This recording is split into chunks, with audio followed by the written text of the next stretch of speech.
Monsieur le maire, chers collègues, bonjour. Sur ce budget prévisionnel, un petit mot introductif d'abord. C'est vrai que il s'inscrit dans un contexte particulier, hein, ça a été rappelé. On subit une crise, moi je qualifierais de à rebond, parce que c'est vrai qu'on a l'impression de s'en sortir et au final on retombe dessus. Et je voulais le dire en introduction, c'est vrai qu'on a pu démontrer dans cette période-là l'importance de l'échelon communal. Et c'est vrai que je voulais le redire aussi ce soir, c'est un échelon de proximité, c'est un échelon de vie quotidienne. Et la ville a ce rôle de jouer, de soutenir en direct ou de manière indirecte l'ensemble de ses habitants. On a vu les aides à la culture, au sport, au commerce, à l'action sociale, venir en renfort des services de l'État sur la vaccination. Et voilà, je voulais redire aussi cette importance de proximité. C'est vrai qu'on l'aborde des fois rapidement dans ce conseil, mais voilà, je voulais le redéfinir aujourd'hui. Et ce budget aujourd'hui s'inscrit dans une situation encore plus particulière, je l'ai dit, hein, cette crise à rebond, ces incertitudes, une certaine lassitude des habitants et des habitantes qui nous oblige tout particulièrement d'être le plus sérieux, le plus créatif, le plus innovant et avec l'argent public qui nous est mis à disposition. Dans ce sens, ce soir, nous ferons des propositions concrètes, parfois innovantes, parfois finançables, le plus souvent finançables et surtout, oui c'est mieux, c'est mieux. C'est mieux, mais c'est aussi de montrer que voilà, on a besoin de réinterroger nos dispositifs aujourd'hui. On peut peut-être regretter que dans cette présentation, on avait une certaine, c'est pour vous une des qualités, et pour nous ça peut être interrogé, une certaine continuité, et qu'aujourd'hui il y a peut-être besoin d'être un peu plus innovant sur certains dispositifs. Tout d'abord, la question sociale, hein, ça ne vous étonnera pas. Notre ville doit pouvoir apporter un réel soutien à tous ces acteurs, bien sûr aux CCAS, aux associations qui s'investissent très fortement sur ces sujets-là. Nous proposons notamment que les aides exceptionnelles qui ont été apportées aux associations qui organisent et encore aujourd'hui des distributions alimentaires puissent être renouvelées. Je sais qu'il y a sur le campus, mais pas que, il y a ce besoin de toujours accompagner les publics en difficulté et de pouvoir toujours renouveler ces propositions d'action qui sont mises sur la table. J'espère qu'on aura aussi des précisions, je l'ai vu dans la presse, on l'avait évoqué lors d'un précédent conseil municipal, la mise en place de l'épicerie sociale qui est très attendue, qui va pouvoir aussi remplir une partie de ce rôle sur le campus. Et c'est vrai que on l'a déjà évoqué, mais c'est un équipement qui va être structurant aussi sur ces sujets-là, sur le campus universitaire. Dire aussi qu'on aura besoin de renforcer notre soutien au CCAS, qui risque de connaître une augmentation des demandes sur les aides énergétiques, parce que malheureusement, on a vu que les tarifs ont augmenté très fortement pour certaines personnes, certaines qui se sont fait un petit peu avoir aussi dans leur contrat énergétique, et on sent bien qu'aujourd'hui, le CCAS risque d'être plus que sollicité sur ces questions énergétiques. Et je voudrais réitérer, c'est dommage parce que je l'avais fait déjà l'année dernière, et je l'avais refait aussi il y a quelques mois, ma proposition et mon offre de service sur la question de réfléchir sur les bons alimentaires marchés, afin que les familles modestes qui bénéficient de ces aides puissent aussi les utiliser sur les marchés d'Orléans et de réfléchir sur la qualité des produits qui sont utilisés, parce que malheureusement, parfois, les bons alimentaires ou les outils qui permettent de faire des courses financées par la collectivité ont plutôt recours à des produits un peu low cost ou des produits les moins chers, et donc je trouverais intéressant de réfléchir aussi sur ces bons alimentaires marchés. Alors ça pourrait s'appeler autrement, mais au moins on sait de quoi on parle, pour qu'ils puissent être utilisés avec nos producteurs locaux sur les marchés, les différents marchés de la ville d'Orléans.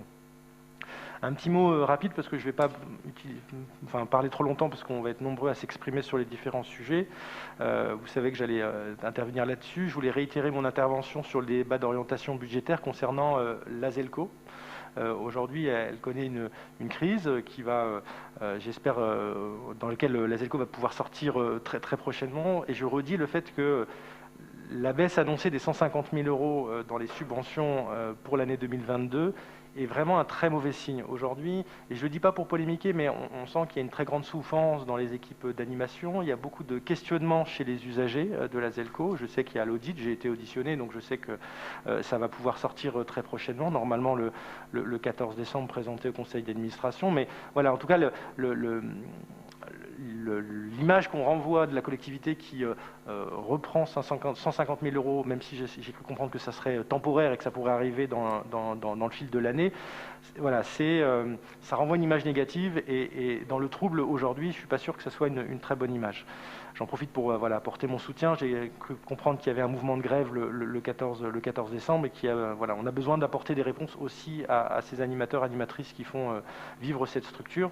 Et je voulais le dire aussi et faire une proposition, c'est qu'on échange régulièrement dans ce conseil municipal sur la politique culturelle, sur la politique sociale, sportive, éducative de la ville. Et c'est vrai que sur la question éducation populaire, animation urbaine, en fait, à dessein, enfin nous aussi, on ne le porte pas forcément dans le débat et c'est vrai qu'on pourrait faire l'objet d'une réflexion un peu plus globale sur qu'est-ce qu'on attend aujourd'hui de l'animation urbaine et de l'éducation populaire dans notre ville et pouvoir prendre prétexte de la prochaine convention d'objectifs avec la ZELCO pour poser ce débat en conseil et qu'on puisse vraiment définir l'ambition municipale dans ce domaine. En tout cas, c'est une proposition que je fais, qu'on pourrait inscrire à l'ordre du jour d'un des prochains conseils municipaux, ce sujet.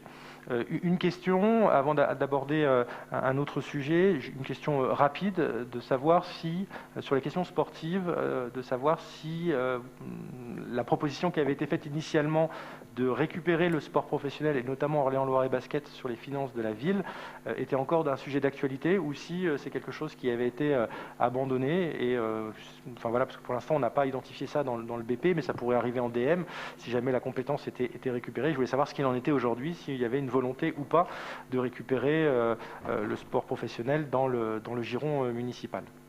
Enfin, pour terminer, avant une petite conclusion, sur la question des investissements qui ont été présentés de manière thématique, je voulais redire ce que j'avais dit en débat d'orientation budgétaire, qu'on gagnerait en transparence, en lisibilité, en visibilité, en pilotage, en définissant ensemble un plan pluriannuel d'investissement. Et ça permettrait aussi de pouvoir suivre un certain nombre de chantiers qui sont lancés des fois en mode étude aujourd'hui et jusqu'à leur réalisation.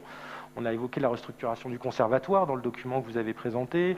Il y a les questions de la nouvelle salle de musique actuelle, l'Astrolabe 2, le choix de sa localisation, de son ambition, la restructuration des cours d'école, on l'a évoqué, l'équipement culturel sur l'Argonne, prévu dans l'ANRU, voilà, on a du mal à le projeter, qui devait notamment remplacer la plus petite médiathèque d'Orléans qui se retrouve au-dessus de la mairie de proximité à l'Argonne.